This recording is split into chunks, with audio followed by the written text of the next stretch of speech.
He gestured for her to sit. She didn't. Suit yourself?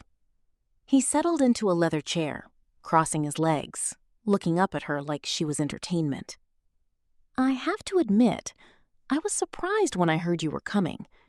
After all these years of hiding in Busan, playing queen of the docks, I thought you'd lost your nerve. I found it again. Did you? He picked up his whiskey, swirled it. Or did someone find it for you? Hana's blood went cold. She kept her face still. I don't know what you mean. Don't you? Do-hyun took a slow sip. Saw Joon-hyuk, my former right hand, the man who helped you escape, the man who's been feeding you information for the past few weeks. He set down the glass. You think I didn't know? The room seemed to shrink. You think I didn't notice when he started spending time in Busan? When he started visiting your little casino? When he stopped reporting to me? Do-hyun leaned forward. I've known about your alliance since the beginning, Hana. I let it happen because I wanted to see how far you'd go. Hana's heart was racing, but her voice was steady. Then you know why I'm here. To kill me? He laughed again. With what? A knife in your pocket? A man in the shadows? Joon-hyuk is good. I'll give him that. But he's not good enough. He's never been good enough. He was good enough to help me escape. He was good enough to do what I told him to do. Do-hyun stood, walked to the window, looked out at the city. You think he saved you out of the goodness of his heart? You think he's been helping you because he cares about you? Hana didn't answer. He's never been on anyone's side but his own, Do-hyun said. Not mine, not yours, not Madame Yoon's. He's a survivor, Hana. He goes where the power is. And right now, he turned to face her. The power is still with me. You're losing territory. Your men are dying. Your empire is crumbling. Rumors. He waved a hand. Exaggerations. I'm not losing anything. I'm consolidating. And when I'm done, I'll be stronger than ever. And where do I fit into that? Do-hyun walked toward her, slowly, deliberately. You fit wherever I put you. He stopped in front of her, reached out, touched her cheek, the same way Joon-hyuk had touched her. But where his touch had been gentle, Do-hyun's was ownership. You were always my favorite, Hana. The one who got away. The one I couldn't break. You didn't break me because I was never yours to break. You were. His hand dropped. You are. And you will be again. He turned and walked back to the bar.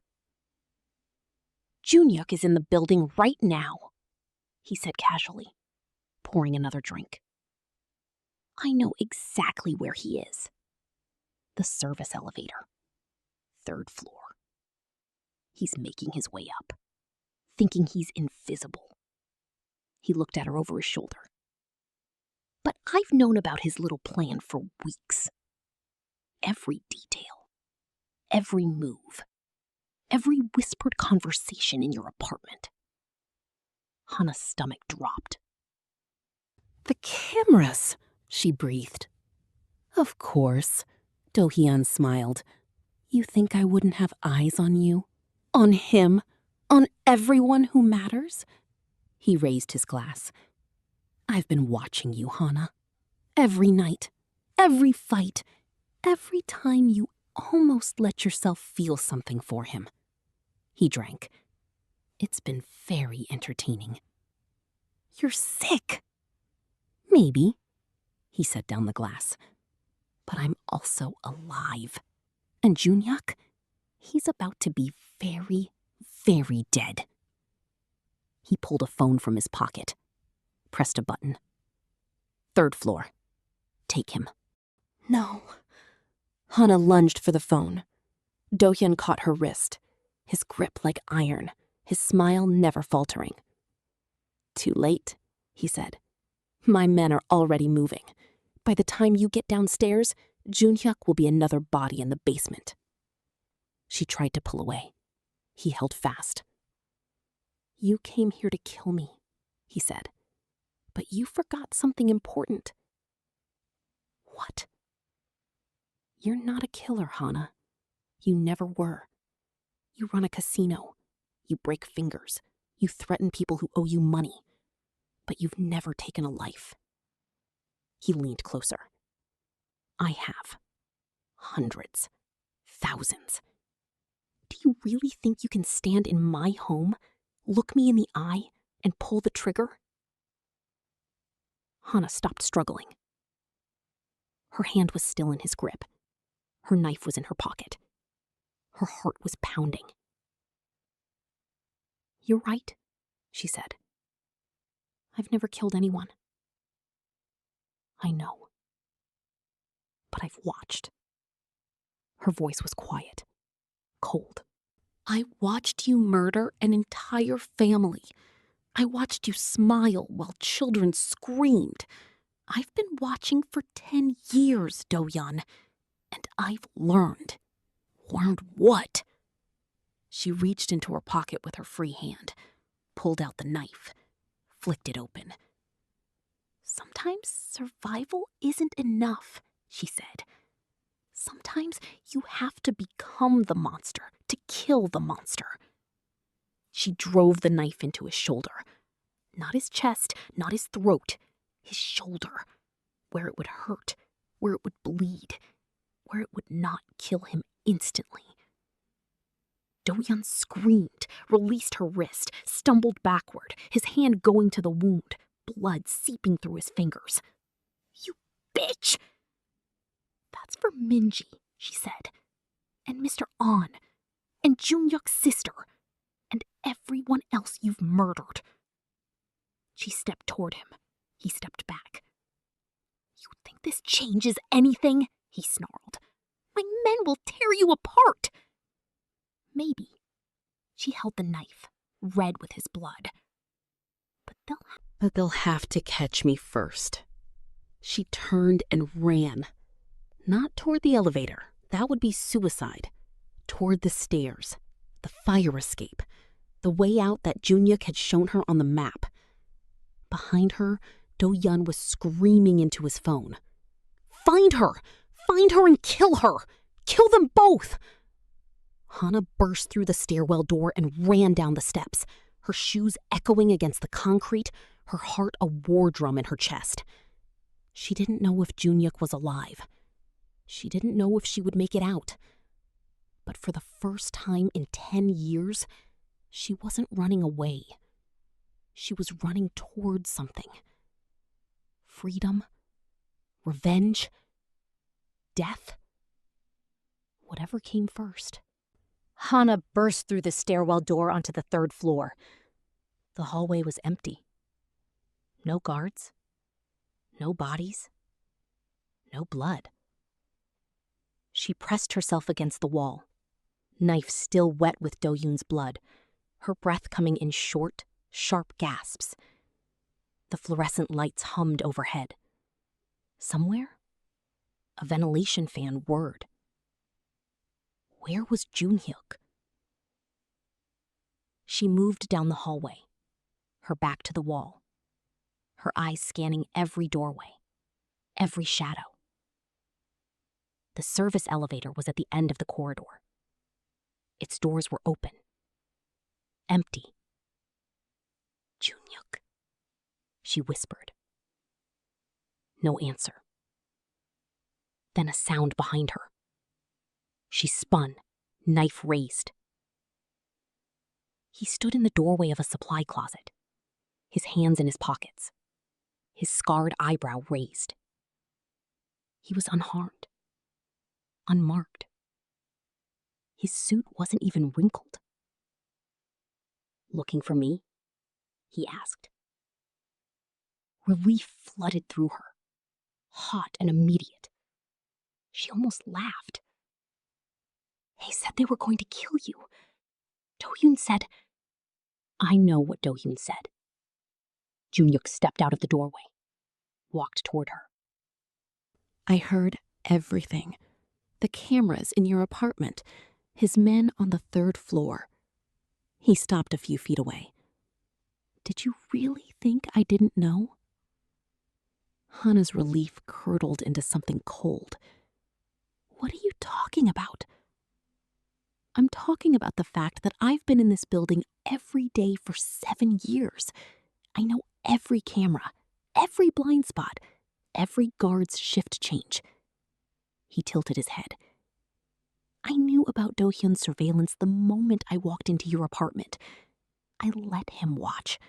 I wanted him to see. See what? See us. Working together. Getting closer. Joon-hyuk's voice was calm. Too calm. I wanted him to think you were my weakness. That I was stupid enough to fall. To fall for you. Hana's hand tightened on the knife. You're not stupid, she said slowly. So what are you? He smiled. It was not the smile she had grown used to, the careful, almost gentle smile. This was something else, something sharper. I'm the man who's going to win. She should have seen it coming. All the signs were there. The way he never quite committed, the way he always had an answer for everything, the way he touched her, just enough to make her feel something, never enough to give himself away. You've been playing me, she said, the whole time. I've been playing everyone. Joon-hyuk walked past her, down the hallway, toward the window at the end. The city lights of Seoul spread out below, indifferent. Do-hyun, Madam Yoon, you. He turned to face her. I've been playing this game for 10 years, Hana, waiting for the right moment. And this is it. The right moment for what? For Do-hyun to fall. He leaned against the window frame. Not to die, to fall.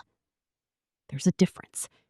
If he dies, his empire fragments, his men scatter, his territory becomes a war zone. But if he falls, if he's humiliated, broken, stripped of everything, then someone has to take his place. Someone like you. Someone like me. He spread his hands. I know his operation better than anyone. I know his weaknesses. I know his people. I've been building my own network inside his network for years. When he collapses, I'll be the one they turn to. Hana stared at him. The knife felt heavy in her hand. You used me to get close to him. I used you to get close to his obsession. Joon-hyuk pushed off the window, walked toward her again. Do-hyun doesn't care about territory. He doesn't care about money.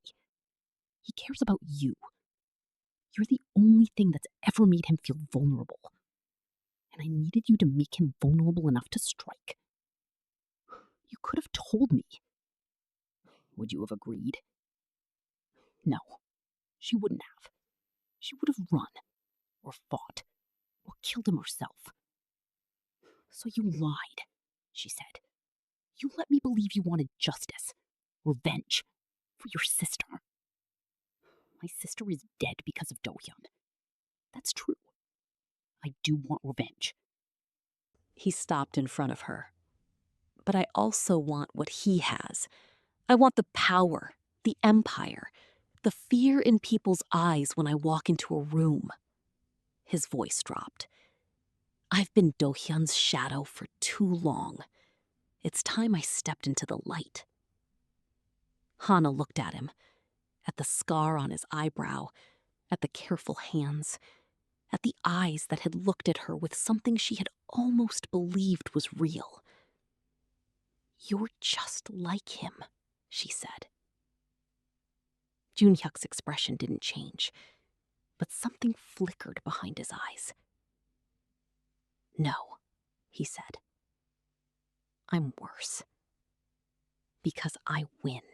He reached for her. Hana swung the knife. He caught her wrist, the same way Do-hyun had caught her wrist. The same iron grip, the same casual strength. She struggled, but he held fast. "You're not going to kill me. Watch me. You're not a killer, Hana. You proved that when you stabbed Do-hyun in the shoulder instead of his throat." He twisted her wrist. The knife clattered to the floor. "You had the chance. You chose not to take it. Because I wanted him to suffer. Because you're afraid of what you'll become if you take a life." His voice was soft now, almost gentle. "I know you, Hana, better than you know yourself. You've spent 10 years pretending to be hard, but underneath, don't. Underneath, you're still the girl who ran, the girl who couldn't watch, the girl who thought she could escape by building walls."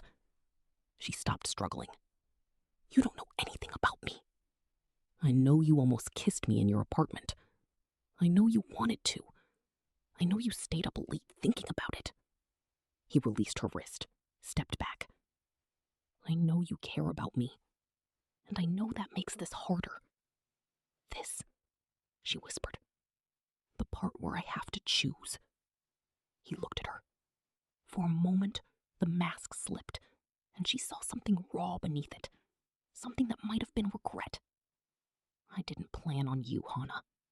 I planned on using you and walking away. But you're not easy to walk away from. Then don't. I have to." He turned away. "Do-hyun is wounded. His men are confused. Madam Yoon's people are moving in. In an hour, this building will be mine. And you," he looked back at her, "you need to be somewhere else." "Where?" "Anywhere but here." He bent down, picked up her knife, and held it out to her. "Take it. Go back to Busan. Forget you ever came to Seoul." Hana stared at the knife, at his hand, at his face. "You're letting me go?" "I'm giving you a chance to run. The same chance I gave you 10 years ago." His voice was quiet. "Don't make me regret it." She took the knife. "I will destroy you," she said. "Not today, not tomorrow, but someday I will make you pay for this." "I know." He almost smiled. "I'm counting on it." She ran. Down the stairwell, past the 3rd floor, the 2nd, the 1st. Her footsteps echoed in the concrete silence. Her lungs burned. Her shoulder ached where Joon-hyuk had gripped her. She burst through the service exit into the alley behind the aviary. The black car was still there, keys in the ignition. Joon-hyuk had left it for her. She got in, started the engine, drove. The streets of Seoul blurred past, neon lights, crowded intersections, the Han River, black and endless. She didn't know where she was going. Back to Busan? Back to her casino? Back to the life she had built on a foundation of lies? Joon-hyuk had used her, betrayed her, made her believe he was different. But he was right about one thing. She wasn't a killer. Not yet. But as she drove south, away from Seoul, away from Do-hyun's penthouse, away from Joon-hyuk's smile, she made a promise to herself. She would learn. She would become what she needed to become. And when the time came, she wouldn't stab Joon-hyuk in the shoulder. She would aim for his heart.